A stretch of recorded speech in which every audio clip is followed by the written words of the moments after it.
Alright, hello. Oh, Derby. Detach your claws. Oh.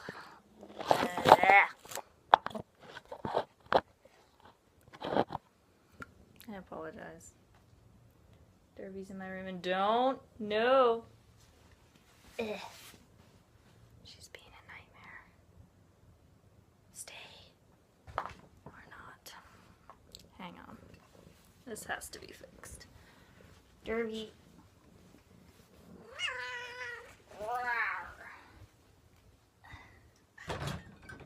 Good.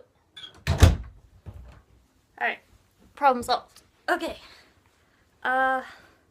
It's Friday, so it's my day, so theme is coming out, so we're gonna take a quick second to talk about that particular portion of my life, which is, I say quick second, but it's actually gonna be like 10 minutes, I'm sure, because it's long and involved. So, sorry if you can hear Derby in the background, she's really lonely. Coming out, gosh, I don't even know what to say. I have come out so many times, as a host of different things, and I'm actually in the position right now of, like, probably I should come out again, just kind of as an update.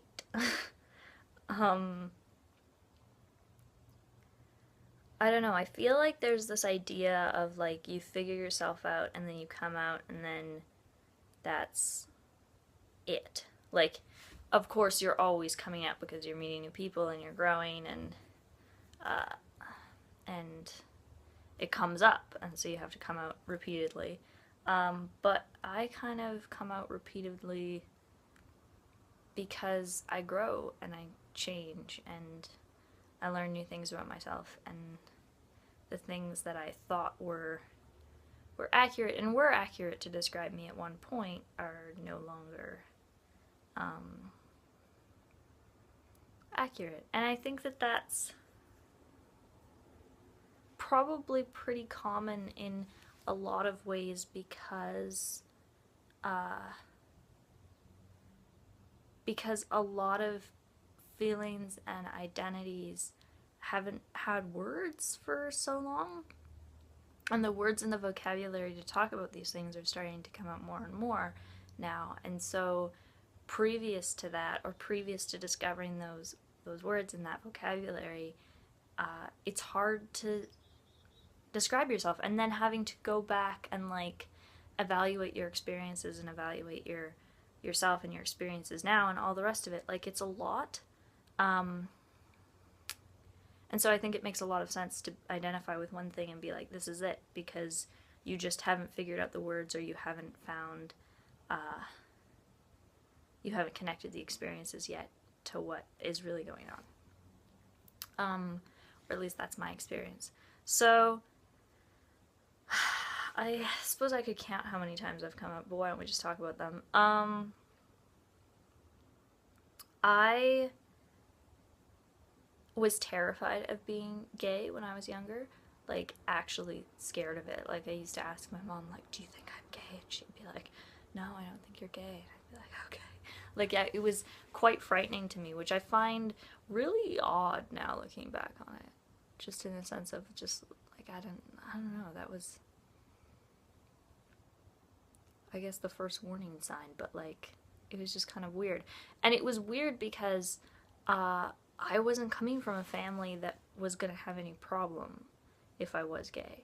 My, one of my older sisters is gay, and there's, like, I come from a very liberal family. I come from an open-minded bunch of people. It was never gonna be an issue in my family. So I don't really know where that fear came from. I guess that fear came from, like, what I was seeing in the world, or what I was picking up, or I don't know where it came from, but it was there.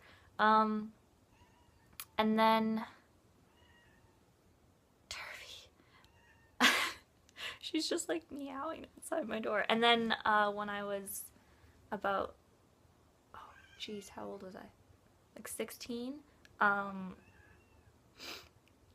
I fell very hard for my best friend. And that scared the living daylights out of me. And then as soon as I kind of like, I don't know what this hair is doing, as soon as I kind of like accepted that that was what was actually going on, the fear just disappeared. Which in some ways was good, because then I didn't have that terror going into what happened. But it's funny that I had the fear previously. Anyway, essentially what happened was that we started dating, and their parents were not as liberal as my parents. Let's just put it that way. So it was a really, really, really, really terrible year. It was very difficult, and it's a story for another time, because it's a long story and it's a very hard story. So that was my first experience with coming out, was my experience of coming out and nothing really happening in my life, and I didn't lose any friends, and I didn't lose my parents, and I lost nothing, essentially. And then put that against my partner's experience of coming out and losing a lot, and that obviously affected me as well. And both of us are still dealing with that. We're not together anymore, but we are still very, very close friends, and it still affects both of us. We're still dealing with that, with what happened. So that happened. At the time, just for like label's sake, both of us had come out as bisexual, and then kind of in the middle of our relationship at some point, we started identifying as just basically gay, completely gay. And then fast forward like, how many years? 2-ish years? 2-ish? 1? I don't know the exact time limit on that. I think it was like 1.5, 2 years. I started exploring my gender, and that was an experience. So I spent a year basically coming to terms with the idea that I wasn't necessarily comfortable with my gender, and then exploring it and trying to figure out what was going on. And in that time, the only person that I ever really talked to about it was my ex-partner and best friend, who was also exploring their gender at the time as well. And so, but who had been doing that for a lot longer than I had. And so, this hair, like, look at that. Stay. And so, anyway, so that happened, and I explored my gender for a while. I identified as gender fluid for a bit, and then I identified as binary trans, so FTM. And in September last year, I came out to my whole school and my whole family as transgender.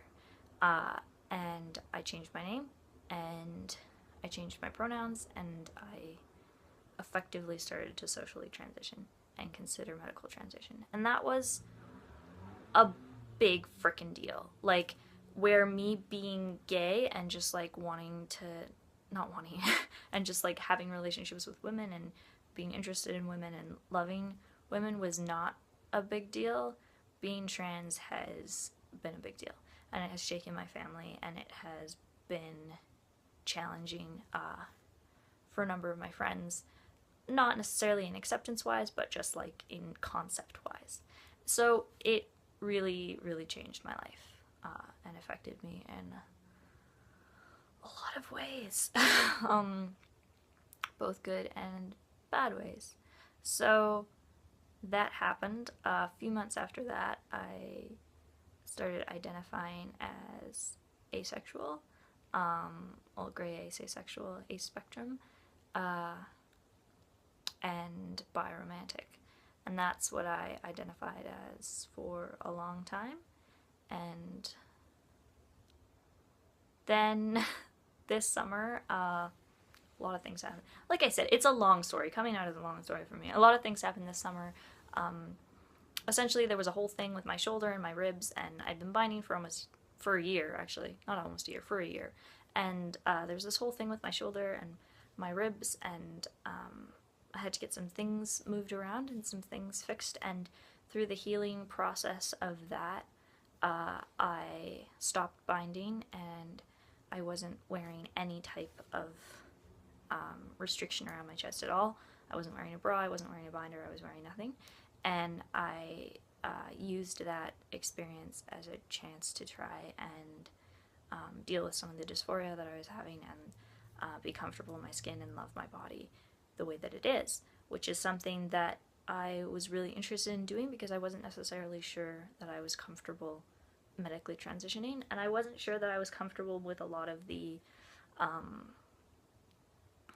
cisnormative standards that are upheld in the binary trans community. So I took that time and I dealt with myself, and for me, in my personal experience, that led to me being like 1,000 times more comfortable in my body and 1,000 times more accepting in my body, and that acceptance allowed me to, again, go back, reevaluate my experiences, reevaluate my experience of gender, look at what it is now and the way that it's grown, and I have been dealing with that and floating around in that for a little while now, quite a while now, and within the last couple of weeks I kind of came to be very, very comfortable with the term agender. Derby! Shh! Hang on, Derby. So currently, in today's forecast, I identify myself as agender. I identify myself physically as female, and I identify as a woman physically.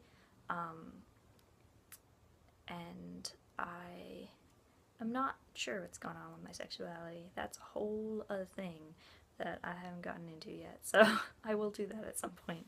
But that's where I am now. I use they, them pronouns exclusively now.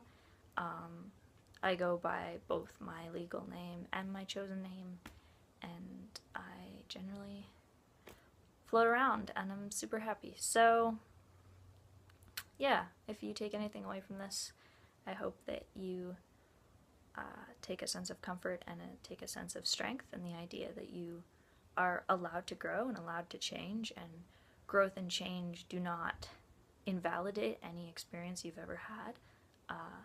If you're not growing, you're not living. You're emotionally or physically or intellectually stagnant, and that's no place to be. So keep growing, keep moving, keep feeling what you feel, and none of it means that anything else was less real. So that's my long and involved coming out process, and this is a long and involved video, and I don't have internet, so there's gonna be no editing in it. So yeah, enjoy that, and I'll see you in 2 weeks.